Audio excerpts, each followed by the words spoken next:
एक नई दुल्हन सपनों से भरी अपने प्यार के साथ विदेश जाने का ख्वाब लेकर, लेकिन जो सफर उसने खुशियों के लिए शुरू किया था वो मौत में कैसे बदल गया। केरल की 20 साल की मासूम लड़की अतुल्य शेखर, जिसने अपने पति के साथ यूएई में नया जीवन शुरू करने का सपना देखा था, लेकिन आज वो सिर्फ एक लाश बनकर रह गई है। और सबसे चौंकाने वाली बात यह है कि उसी के घर में, उसी के कमरे में, उसी के बेडरूम में उसकी लाश लटकी हुई मिली है। लेकिन ये सिर्फ शुरुआत है। जो वीडियो आप देखने वाले हैं वो आपको हिला देगा। और सवाल ये है कि क्या वाकई ये खुदकुशी थी या कुछ और भी काला सच छुपा है। दोस्तों, आज मैं आपको एक ऐसे केस के बारे में बताने जा रहा हूं जो सिर्फ एक मौत की कहानी नहीं है, बल्कि ये है एक पूरी व्यवस्था की असफलता की कहानी। सबसे पहले आप ये वीडियो देखिए। ये है अतुल्य शेखर और देखिए इसके शरीर पर क्या हो रहा है। होंठ पर निशान, कंधे पर घाव, उंगलियों पर चोट के निशान। ये कोई एक दिन की कहानी नहीं है दोस्तों, लेकिन असली सच तब सामने आता है जब आप ये दूसरा वीडियो देखते हैं। ये है सतीश, अतुल्य का पति, और देखिए इसकी हरकत। कुर्सी हाथ में लेकर अपनी ही बीवी पर झपटने की कोशिश कर रहा है। ये कोई इंसान है या जानवर? और ये देखिए, यह आदमी नशे में धुत है।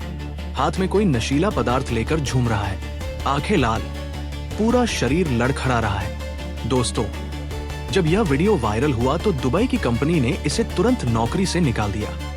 कंपनी ने साफ कहा, हमने इस आदमी की मानसिकता देख ली है, ये बेहद क्रूर है। अब आपको बताते हैं कि ये कहानी शुरू कैसे हुई।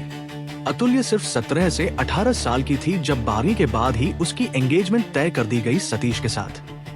लड़की का सपना था आगे पढ़ने का, कॉलेज जाने का, लेकिन सतीश ने साफ मना कर दिया। उसका कहना था, अगर मेरी बीवी कॉलेज गई तो वहां सीनियर्स मिलेंगे, लव अफेयर हो जाएंगे, मेरी शादीशुदा जिंदगी में कलह होगा। सोचिए दोस्तों, एक लड़की का पढ़ने का अधिकार भी छीन लिया गया। 2014 में शादी हो गई और फिर शुरू हुआ असली जहन्नुम। दुबई पहुंचने के बाद रोज का टॉर्चर, रोज की मारपीट, और सबसे घिनौनी बात, दहेज की मांग, 40 से ज्यादा सोने के गहने, 2 पहिया वाहन। फिर भी इस आदमी का पेट नहीं भरा। रोज नए डिमांड्स, अपने बाप से बोलो और सोना भेजे और पैसे भेजे।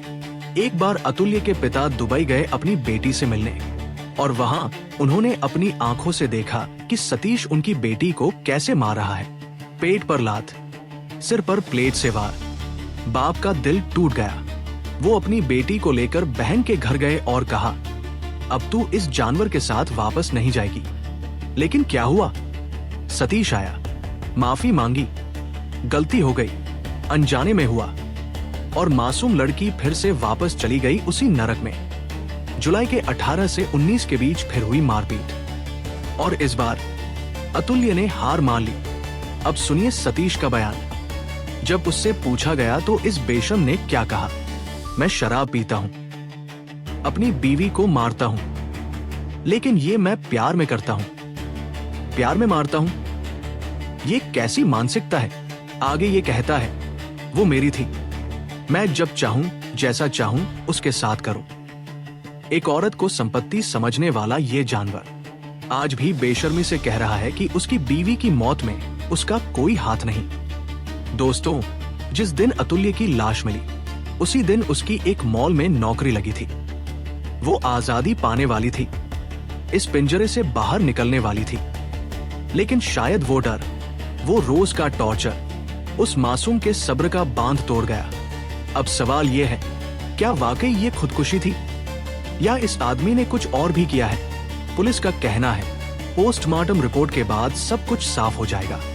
लेकिन एक बात तो साफ है, ये आदमी एक हत्यारा है। भले ही इसने सीधे हाथ नहीं लगाया हो, लेकिन इसने एक मासूम की जिंदगी खत्म कर दी है। अतुल्य की आत्मा को शांति मिले और ऐसे जानवरों को सख्त से सख्त सजा मिले। आपको क्या लगता है? कमेंट में बताइए, और इस वीडियो को शेयर करके अतुल्य को इंसाफ दिलाने में हमारा साथ दीजिए। दोस्तों, ये सिर्फ एक केस नहीं, ये हमारे समाज की सच्चाई है। कितनी अतुल्याएं आज भी इसी तरह के नरक में जी रही हैं। अगर आपके आसपास कोई ऐसी स्थिति है तो चुप मत रहिए, आवाज उठाइए। और हाँ, इस चैनल को सब्सक्राइब करना मत भूलिएगा, क्योंकि हम ऐसे केसेस को सामने लाते रहेंगे। न्याय की लड़ाई में हमारे साथ खड़े रहिए।